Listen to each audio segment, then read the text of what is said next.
Hello everyone, my name is Zaire and I'm an introspective ambient poet, writer, author, filmmaker, director, and just creative in general. My goal is to make you feel seen, heard, and validated because I felt what it was like to be devoid of those things and I don't want anybody else to feel like that. Before we get into this video, I would just like to encourage you to like and subscribe to my YouTube channel. I talk about things poetry, I talk about things gay, queer, mental health, writing, whatever. I just talk about whatever I want, and there's a good chance that what I want to talk about is something that you want to hear. So you should subscribe and like. So in this video, I wanted to cover about 10 things that I want to do to help me on my quest for financial freedom and just becoming the type of creative that I want to be in general. Just being like a better person. This is really just like 10 things that will make my life more prosperous. So I just want to get right into it. So the first thing that I have is doing the uncomfortable. I talked about this on my channel a lot, but my brain has a way of keeping me within my comfort zone, usually through like fear or exhaustion. So like, for example, if I wanted to like travel, my brain would, take me through the whole process of traveling, maybe even mentally make me travel to that place, and then I'm like exhausted and I don't want to do it anymore. Or like it'll fill me with like anxiety and it's just like, ooh, I really don't want to experience that. But basically doing the uncomfortable, it's kind of like an umbrella category, but in the grand scheme of things, I just want to push through those feelings of being uncomfortable, of being anxious, because I've done it before. I know I can do it, but I want to do it more consistently and more often. I would say this is definitely the year where I'm going to be going out of my comfort zone as much as possible, especially because I graduated. I'm 23 years old, I'm an adult, I can do a lot of things, and I'm going to be moving soon to live on my own. So it's like, this just seems like the year, the pivot, the time to pivot. Number two, traveling. We just talked about that. I do struggle when it comes to planning a trip and just like venturing out to places I've never been in general. And I really, really want to force myself to travel. The only place that I've been to is Panama, which is kind of crazy to like, for your first ever time being on a plane, ever traveling, it's like out of the country. I feel like that's not that common. I feel like usually you would like, I don't know, maybe like drive to like a different state. I mean, I've been to different states and stuff, but like that was like my first big trip, So like, I mean, like maybe you would have took like a flight to California or something, something within the country. But like my first big trip was going to Panama, and it was awesome. There was a lot I learned, especially about traveling and just dealing with the anxiety. And I had my cousin to help me through all of it, so that was like really helpful. But I wanted to try traveling on my own and just like not being afraid to like book a trip, especially because in my career that my job that I'm gonna start tomorrow, actually Monday, you get vacation days. So it's like I'm gonna have to use them and like plan and all that stuff. So like I need to be more comfortable with planning vacations because I'm gonna have time literally meant for vacations. And also just like the solo traveling thing, like the first time I actually traveled, it was to Panama, and I went by myself. So I know that I can solo travel. It's all about just having the grit and just doing it despite all those feelings, just doing it. That is the energy that I want to have this year. Just do it.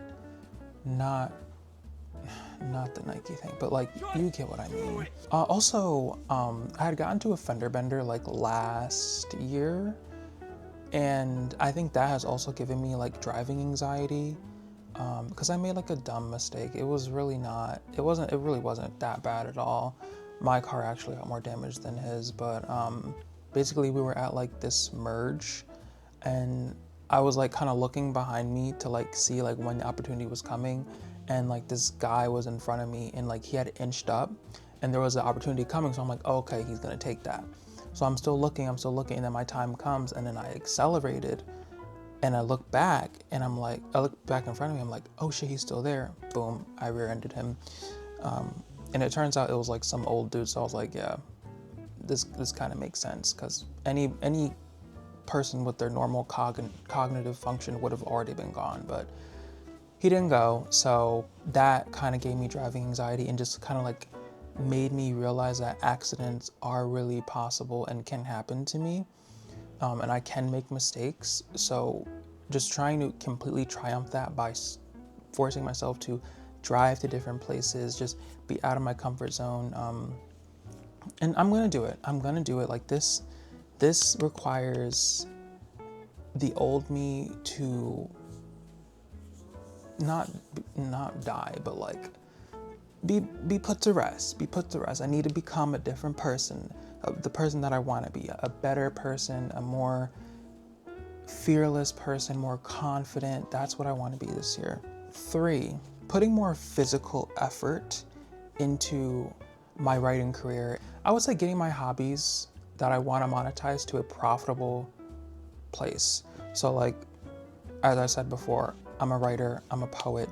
I have 2 books out right now. It just feels like for me to really grow like my career, I have to do both the online and the offline.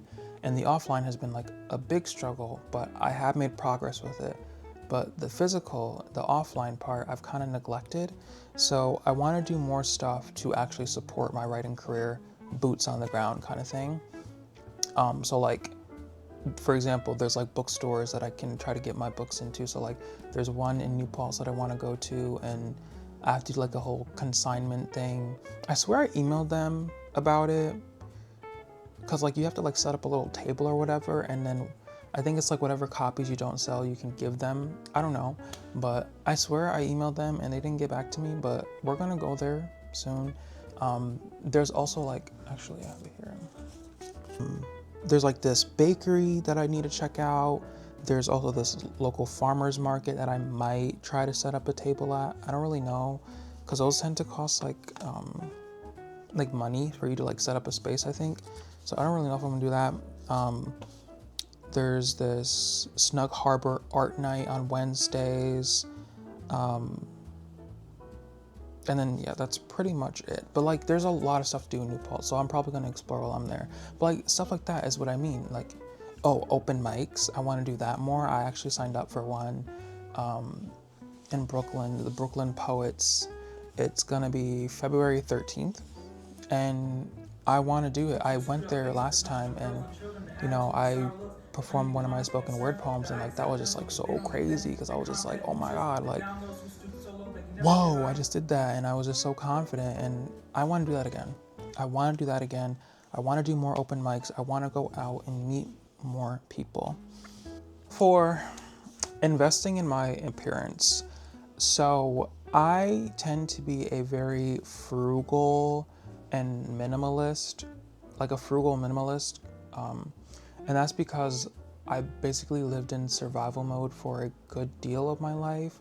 So really just trying to save all my money, only really buy things that I need. Sometimes I get stuff that I want, you know, I'm not perfect, but primarily I try to keep my money in my bank account. And I want to actually use it to invest in my appearance. Like, I just got a new haircut yesterday, and I tend to only get my haircut like once a month. I want to get it done at least like twice or something, you know, like something like that, you know, learn how to do my own eyebrows. I kind of do, but like that can also save me money. Learn how to do like my own manicure. I tend to kind of keep my nails clean, you know. I'd say they're pretty clean for a guy. I don't like dirty nails. I'm not really a big fan of nail polish that much either. I just like really clean, kind of like pink nails, right? Like, so like they're kind of like have that curve, you know, they're curved well. I want to be able to go and just like spend money on like a spa day or some shit. I never gotten like a massage really. Actually, no, I got this one massage when I got a manicure, and she was fucking my back up. Right. Never again. Like, she was fucking my back up. She was digging her fucking nails and now. What and I is was that? like, no, not again. So yes, investing in my appearance is definitely something that I'm going to be doing more often, including buying clothes here and there. I tend to like to buy kind of like more business casual slash like professional attire. But like I do love a good graphic tee. I do love a good graphic hoodie. I do like some cargo pants. But I'm just kind of like anti-consumerism. Given our political climate and the things that I believe in, yeah, I'm trying not to spend my money that much, but I'm gonna make some exceptions for my own well-being. 5, discipline. So the best structure for me is no structure slash the structure that I made up in my head. And what I mean by that is just like, I just don't like being forced into a schedule. Like, I like to be able to write when I want. I like to be able to practice piano when I want. I like to be able to cook when I want. And I just don't really like having it be like a thing where it's like written down, like you need to do this, this, and this at 5 o'clock, this at 6 o'clock, this at 10 o'clock. I'm not really a fan of that. I tend to try to keep my tasks in my head. And is that the best way to do it? No.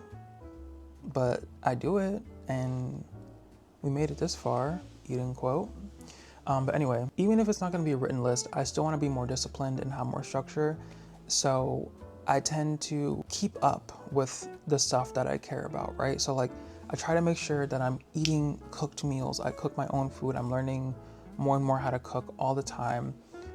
That's no problem. I try to stay consistent with taking my protein supplements, taking my creatine, and also just like with writing. Like for example, I write 300 words every day. That's like a new thing that I'm trying to stay consistent on because before my New Year's resolution was to just write every day, which is kind of vague. You know, it's like I could write a sentence and that would count. Technically it does, but I don't want to encourage myself to be lazy. I want to encourage myself to do a decent amount. And 300 words is a decent amount to me. And honestly, sometimes I want to write more anyway, so it just encouraged me to write more. So yeah, stuff like that. I want to be more disciplined when it comes to the things that I care about, when it comes to my health, my career, just taking care of myself in general. So yeah, that's 1. 6, listening to my body. Now, this one is kind of interesting. What I mean by that is just like when my body is telling me something's wrong, that something is not right for me, I mean like actually listening to it and not kind of like writing it off as like, oh, this is just my trauma. Like, oh, this is just me being too fearful of something. Like, no, like actually listening to my body and my discernment telling me like, hey, something's wrong. I need you to like lock in. I'm trying to keep you safe. And it's just something that I realized like when it came to like my mental health, like where it's just like constantly going back and forth. And it's like, I'm standing at like this crossroads of decisions and I'm like running a diagnostics on my head. Meanwhile, it's like, bro, like, you know what you need to do. And that's kind of what I mean. It's like, when I know what I need to do, it's kind of like I resist that, especially if it's like conflict involved. I resist it and it just puts me through more mental turmoil, and I so do not want to do that to myself anymore. So that's what I mean by really like listening to myself and my body when it's telling me like, hey, something's wrong. You need to make this change to preserve your well-being. Like you need to do it. It doesn't matter if, you hurt feelings or ruffle feathers. Like, you need to get this out. You need to say this. You need to do this. You need to make this change. And I'm going to be listening.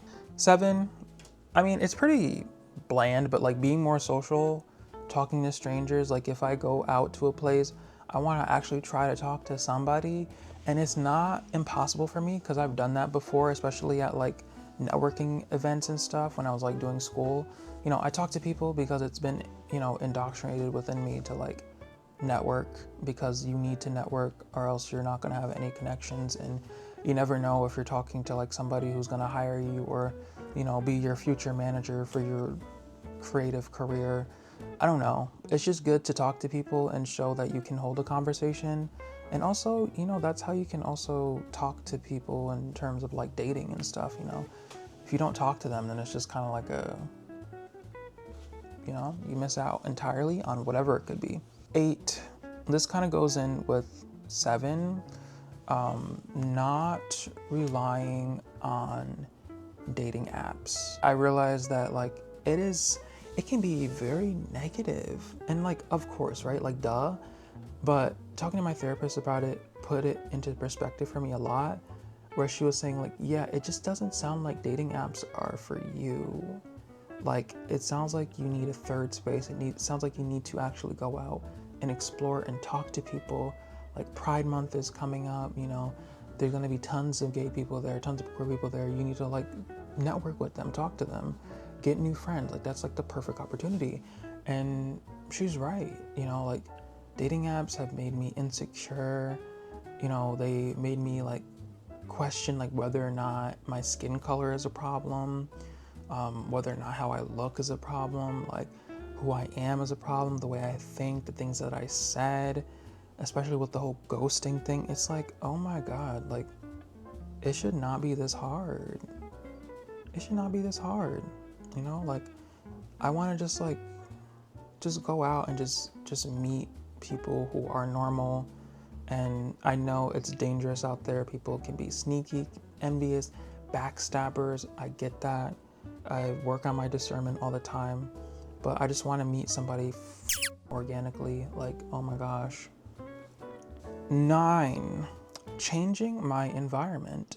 So I entirely believe that your environment makes you, right? It affects your mental health. It can make you a very bitter, mean person if you're always around bitter and mean people. It can make you a very happy person if you're always around happy people, or you have like a whole bunch of like knickknacks that just make you feel happy and inspired. It can make you feel creative. It can make you feel depressed. Like, actually creating an environment that cultivates growth and prosperity is something that I need to do like yesterday. So I'm gonna be moving soon. I don't know where, but I shouldn't say I'm gonna be moving soon. I'm looking for a place to move. I can move right now if I found a place, but I want a place that's not in the ghetto, right? Like, I don't want it to be in the ghetto. I don't want it to be around drama. I don't want to hear like shooting outside, shit like that. It's like, and that's not to say I hear that all the time where I am. I'm just talking about in general, because like shooting can happen anywhere. Especially in where I live, the city where I live. And it's just like, I just want a place that can like foster peace and just like tranquility. Like, I want to be able to like go outside and like set up a table and just like write or something, like on my porch or like on my balcony somewhere, like somewhere where it's just like, this is my home base. This is safe. This is where I want to be. I don't mind coming back here. Like, this place fills me with happiness. That's what I want. And honestly, I don't even know I don't know where I want to live in the world, right? That's why I said I want to travel so much, because it's like, I could want to live in Greece. I could want to live in, I don't know, England. I don't know. I haven't been anywhere. I could want to live in Dublin. Dublin is somewhere that I want to go really bad, because it kind of feels like I have to go there, because my romance novel is in Dublin. They all live in Dublin. So it's just like, I gotta go there. Like, how I have to go there. Just relying on Google, or like sometimes asking like ChatGPT, like, hey, is this what Irish people would say? It just like, bro, like, girl, come on. So I want to actually go to Dublin. And I would say what really had me like set on Dublin is because Eden is from Dublin, and that's why my romance novel is there. I'm just like, oh my God, Eden's from Dublin. What if I did it in Dublin? It's like, whatever. But like, yeah, that's really cool. And finally, 10. 10 is a hard one. It's gonna be a hard hitter, but it's letting them. And that is applicable to everything and everyone.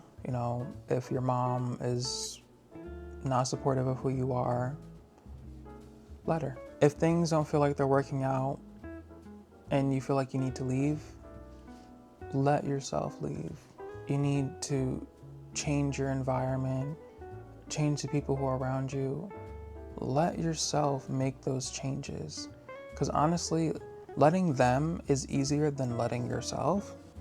Let them. It doesn't have anything to do with you. Like when people lash out and they do shady stuff, it's more so about them than it is about you. And I know that's so overplayed and everybody says that, but when you really sit there and think about it, it's true because it's how they're choosing to act. They are letting themselves act like that. That says stuff about their character and their personality. So really just like letting them, it's really about letting go of the things you cannot control, whether that be people, whether it be the weather, whether it be the world, like just letting it. It doesn't mean kind of just give up on it and just say, yo, you don't care about it, but just like recognize that there really isn't anything you can do, especially if you've done everything you can. So letting them is the last thing on the list, well, the two lists. If you enjoyed this video, please like and subscribe to my YouTube channel. I would greatly appreciate that. And I would definitely appreciate you checking out my social medias. I have my TikTok here and my Instagram here. Still trying to grow those, so I would appreciate you following. I also have all of my poetry books listed on my website right here, and also in the description of this video. My name is Zaire. I am pleased to meet you, and I hope you enjoyed this video. I am out.